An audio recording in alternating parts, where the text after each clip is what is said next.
در خوجگی دهخانی به نام دولتیار در جماعت دهاتی به نام وایسفی ناحیه ایواسه با سبب بارانگری ها و مشکلات های تکنیکی خوجگی داران کشت پنبه‌دانه را دیرتر به انجام رسانیدند.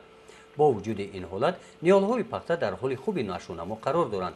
محبت شریف و سردار خوجگی دهخانی به نام دولتیار میگوید که در پرورش نیال های پخته از مصلحت متخصصان استفاده نموده با دستگیری آنها کارکرد نیال های پخته را درست به راه گذاشتند. خیلی 10 نفر کلخوزچی دارم.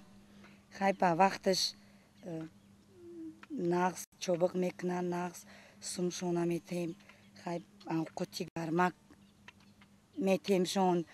خیلی چیزی که هم کلخوزچی را معقوله ما هم خیلی میکنیم قطعی هم یا کار کردیم تا امروزه.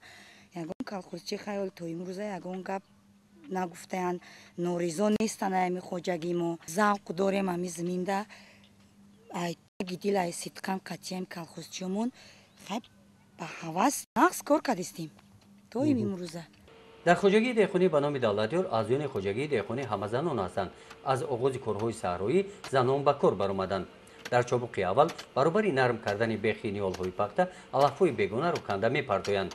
در یک روز یک نفر زیاده از 30 سوتیق زمین پخته را کلان کرده هر یک نیال پخته را اطرافش را از علف بیگانه تازه می‌نماید. برای زنان کاری دهقانی مشکل نیست. آنها تجربه کلان دارند. 26 سال است که کار کرده. روز از سحر تا بیگاه 10 جویک یا 9 جویک زده پخته را از علف های بیگانه آزاد میکنیم. چابق که گیریم باز کلتیواتر میکنن گونه میکنیم که پخته زودتر از علف های بیگانه تازه شوند.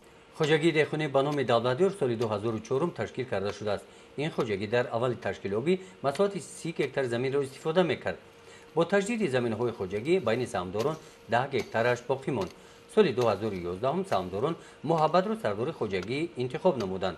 محبت کار را از پس نمودن آب زیرزمینی شروع کرد. این کانال با تشبث او کنده شده است. با همین را خوجگی داران استفاده ثمرناک زمین‌ها را به راه ماندند. برابر پخته‌کاری با کشت دیگر زراعت‌ها مشغول شدند. در زمینی که سال گذشته پخته کش نموده بودند امسال گندم کش کردند. از روی حجم خوشه ها و دانه های گندم خلاصه کردن ممکن است که امسال حاصل گندم هم فراوان می شود.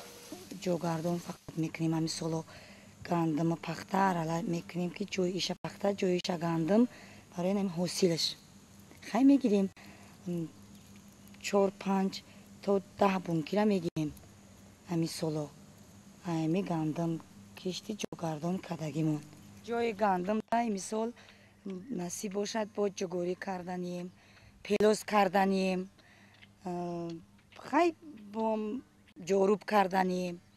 در دنیای ایواسه زیاده از 3000 خوجگی‌های دهقانی فعالیت دارند.